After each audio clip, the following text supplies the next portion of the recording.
apa ya?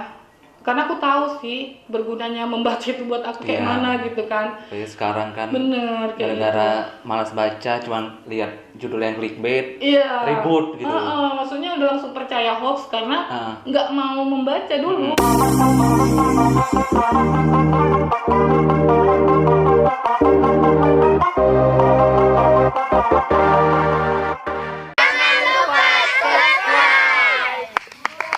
Nggak mau membaca dulu gitu cuma baca kan. judul gitu. Bener gitu. Nah jadi aku bersyukur sih dikenalkan dunia bacaan melalui perpustakaanku di SD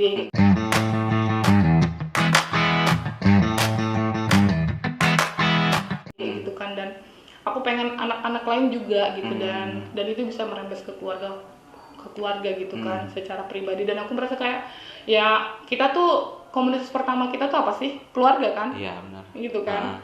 Ya anak itu komunitas terkecil. Komunitas terkecil dan pertama seorang anak kita adalah keluarga. Kepribadian dan karakter dibangun dari keluarga sebelum keluar kan kayak gitu. Itu sih, dan program dan apapun yang menjadi program dan juga tujuan dari Cinta Baca ini baik kayak gitu, dan itu menggunakan perpustakaan, menggunakan dunia bacaan dan buku yang aku suka kayak gitu dari semenjak kelas SD gitu. Sampai sekarang. Iya, mama tuh sampai heran banyak kali bukunya. Jadi buku yang dari Jambi, karena aku kan ke wilayah Palembang nih, Cinta Baca Palembang. Jadi tuh aku bawa semuanya gitu, dan itu dari kayak Jambi ke Palembang. Iya, jadi tuh sempat nggak aku bawa dulu kan, tapi mama mau ke Palembang, aku titip. Iya, aku langsung udah susun, mama tinggal bawa nanti pakai mobil. Emang dulu nggak ditentang apa waktu mau kenapa nggak berkarir di misalnya kayak Cita kan dari hukum nih? Bukan. Dari mana? Akuntansi. Ya. Berkarir di bank atau di perusahaan apa gitu, masuk BUMN, masuk PNS gitu teman. Kok malah jadi pelayan anak-anak gitu? Iya. Tuh pasti kan dulu pasti orang tua kan. Kalau dibilang masalah tentang tuh ya pasti ya, maksudnya bukan lebih ke tentang sih. Mungkin orang tua mempertanyakan. Mempertanyakan dan mau anaknya lebih baik lah ya kehidupannya gitu. Tapi ya itulah Bang, mungkin karena aku keras kepala ya, tapi udah terjadi, udah sampai aku udah 4 tahun di Cinta Baca. Tahun depan mau masuk tahun kelima ya? Iya, itu dia. Karena jarang-jarang sih ada orang mau melayani gitu, maksudnya kan secara karir kan Cinta Baca tuh ya memang pelayan publik gitu. Maksudnya nggak akan ada naik-naik ya, gitu. Nggak akan ada jadi eselon 1 itu, jadi pejabat nggak akan ada. Mentok-mentok di situ jadi staff gitu. Gaji pun ya berapa sih gaji lembaga non profit gitu. Iya, itu sih Bang. Jadi kalau dibilang tentangan kan aku sih lihatnya bukan karena menentang karena kayak gimana, tapi ya karena mungkin anak perempuan gitu, anak terus pertama gitu kan. Jadi harapannya pasti besar gitu. Jadi ya seperti itulah yang terjadi gitu. Sempat dipertanyakan tapi aku tetap kayak kekeh dan kekeh dan berpendirian teguh lah dengan prinsip, dengan apa yang aku inginkan gitu. Sebelumnya kan aku kerja 5 bulan di tempat lain di Jambi. Di perusahaan. Kayak perusahaan dagang gitu kan. Sebenarnya gajinya lebih kecil gitu daripada yang di Cinta Baca gitu, karena mungkin mereka targetnya ke anak SMA, sedangkan aku sarjana kan. Pindah itu juga nggak bikin, maksudnya secara gaji nggak juga memuaskan secara dunia ya kayak gitu kita tahu. Tapi ya gitulah Bang.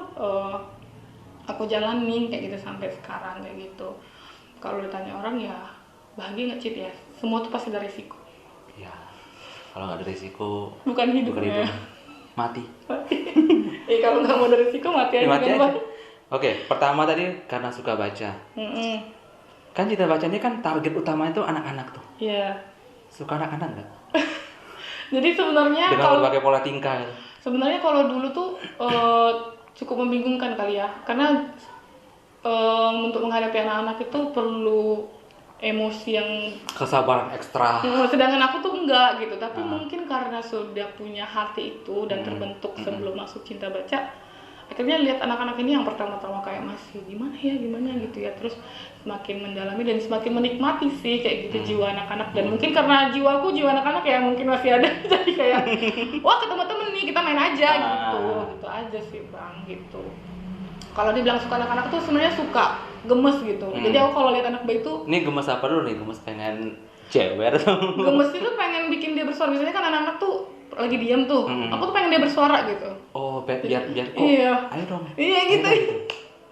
Tapi sebenarnya kalau misalnya yang ketemu agak gede lebih enak gitu. Kita kadang nyampein sesuatu yang baik lebih gampang gitu. Walaupun mungkin dia belum mengerti, tapi kita menganggapnya belum mengerti ya bang. Tapi mereka tuh sebenarnya punya pengertian yang baik sih. Aku kan banyak diisi juga ya sama beberapa psikolog keluarga kayak gitu tentang keluarga. Jadi aku bilang, oh ya ternyata anak-anak itu ngerti kok. Misalnya ketika kita ceritakan yang baik-baik kan bang, mereka tahu Bakal nyerap ya. bakal nyerap dan itu akan tersimpan kayak gitu. Makanya ada golden age ya. Iya, Golden iya, age iya. itu Ya kayak kita golden age. iya golden age banget ya.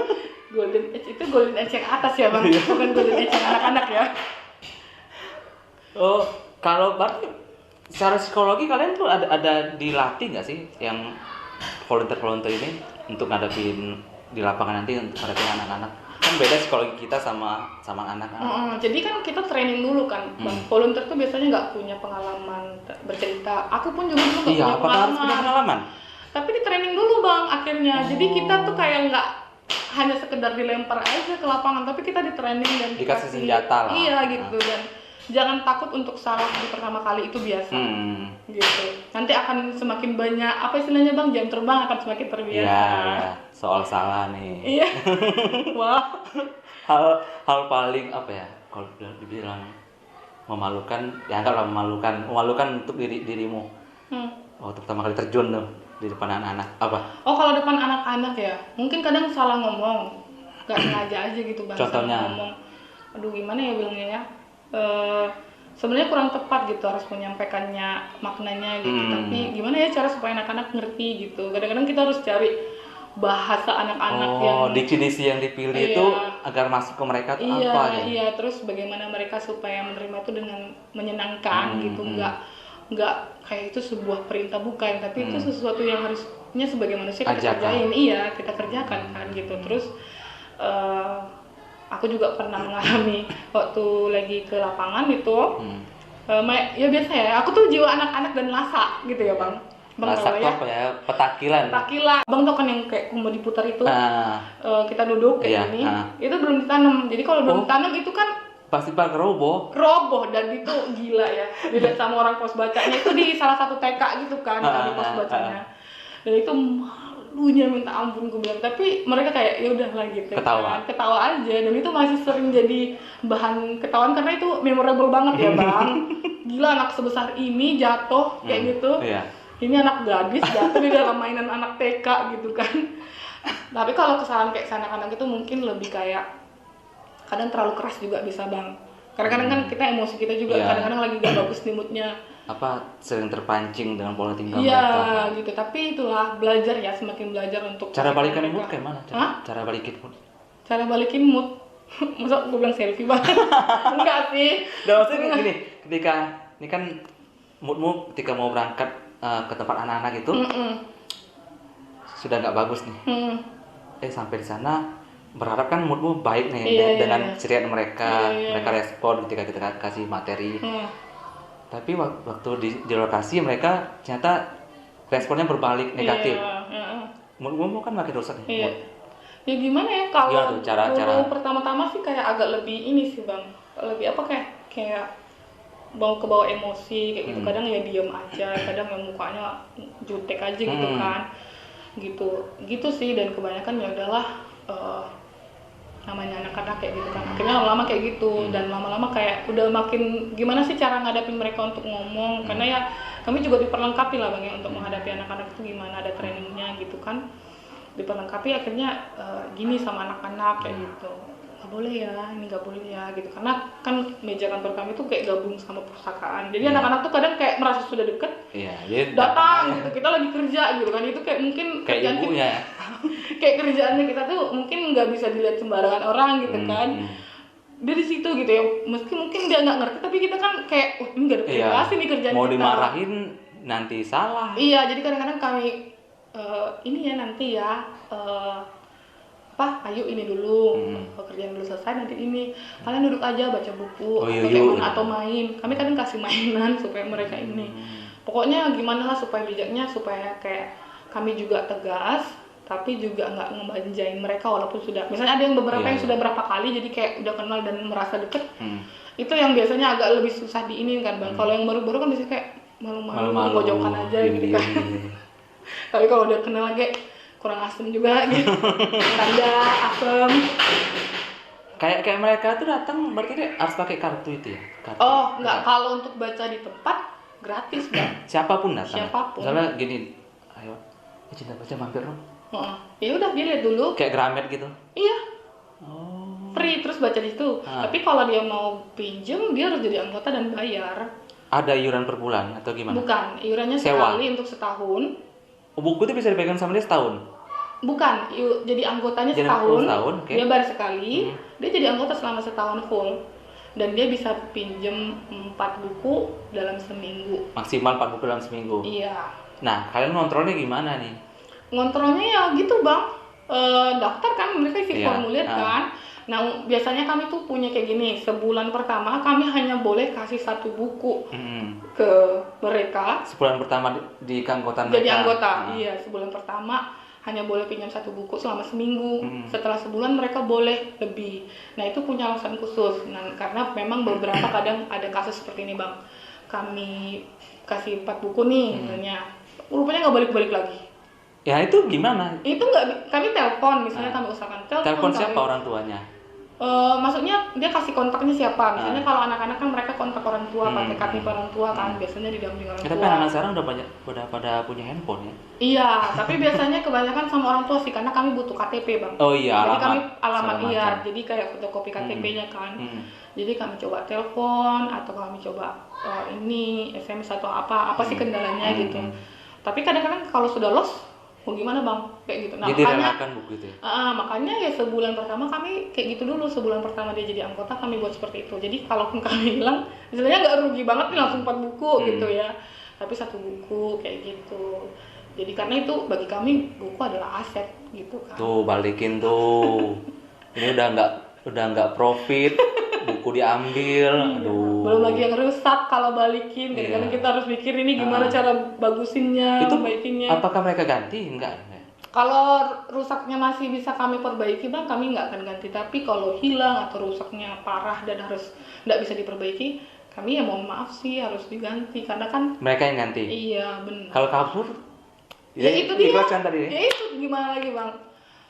Ya kami sumbang dong. Kadang kayak gitu, maksudnya dinamika ya, kegiatan sosial itu atau pelayanan sosial itu gitu ya gitu kan. Kadang mau kayak mana lagi sih kami harus bilang. Kami bersyukur aja sih terus ada orang-orang yang mau berdonasi buat kami gitu kan. Karena memang sekali lagi budaya literasi itu menentukan apa ya, maju atau enggaknya suatu bangsa sih. Benar. Semakin tinggi tingkat literasinya, semakin maju bangsa itu. Jadi sebenarnya Indonesia itu bukan orang-orang yang malas baca sih bang, tapi akses buku yang kurang. Tapi kan udah ada internet. Iya, internet itu maksudnya bang kayak orang-orang desa kan belum ada akses. Oh iya. Atau orang-orang maksudnya yang mungkin pendidikannya kurang gitu, maksudnya tidak punya privilege untuk punya pendidikan yang lebih baik. Bagaimana cara mereka belajar?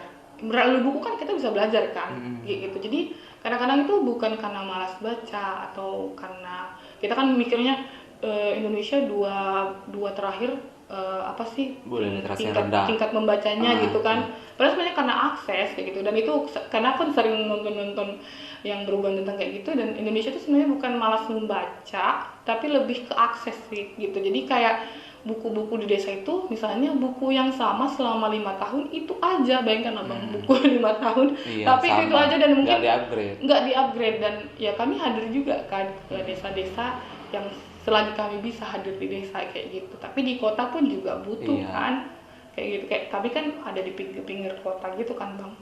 Iya sih. Nah tapi kenapa ya, kalau tadi kan kalau katamu kan sebenarnya orang Indonesia tuh nggak malas baca bang, tapi kok banyak yang kemakan hoax tuh menurut pendapat pribadi itu mah itu kurang baca bang. Berarti kenapa gitu? Sebenarnya kan karena mungkin dari kecil nggak ada kebangun kebiasaan membaca, makanya kami memang kan pertama-tama pelayanannya ke anak-anak, targetnya ke anak-anak kan, karena mereka dasarnya. Iya, karena kalau dari kecil udah kayak biasa membaca, kayak aku lah dari kelas 6 SD udah biasa membaca, kayak sampai segede ini yang dicari masih buku gitu kan. Dan berusaha untuk mencari fakta dulu gitu. Nah tapi kan kalau sekarang mungkin kita lihat aja dulu mungkin gimana kecilnya. Iya, pasti mungkin, ada historinya kenapa dia kayak gitu. Tapi itulah aku bilang, kalau orang yang bijak, orang yang sering baca buku, nggak cepet termakan hoax dan nggak cepet kayak berkuar-kuar gitu kan. Tapi kalau orang yang udah baca buku dia kan lebih tenang aja sih, kadang ya pun udah tahu faktanya, ngapain sih ributin gitu kan. Cepatan jempol sekarang. Itu dia. Dan sekarang banyak kan anak-anak yang jempolnya tuh nggak bisa dikontrol.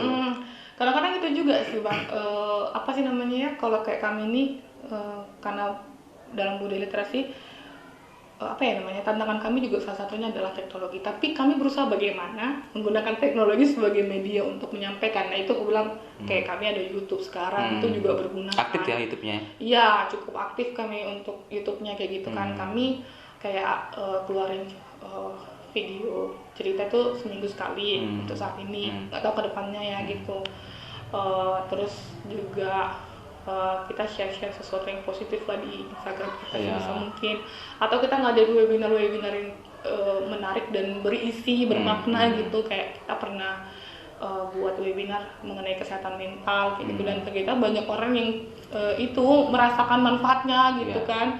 Jadi kayak seneng aja sih kayak gitu kan, bahwa kita bisa berbagi kebaikan dari teknologi juga sih sebenarnya, nggak hanya hoax itu tadi kan. Teknologi kan sebenarnya tujuannya baik, cuman orang-orang ini yang menggunakan untuk tujuan yang salah itu kan.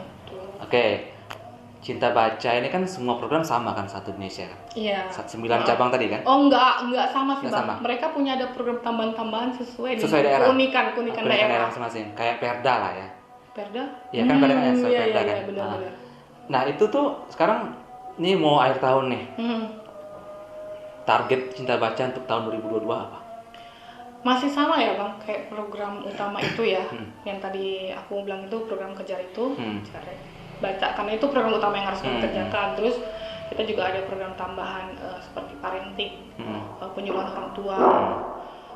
Terus kita juga punya program tambahan, misalnya webinar yang memungkinkan untuk bisa kita kayak kesehatan mental. Apakah itu akan nanti berlanjut dengan speaker yang sama gitu.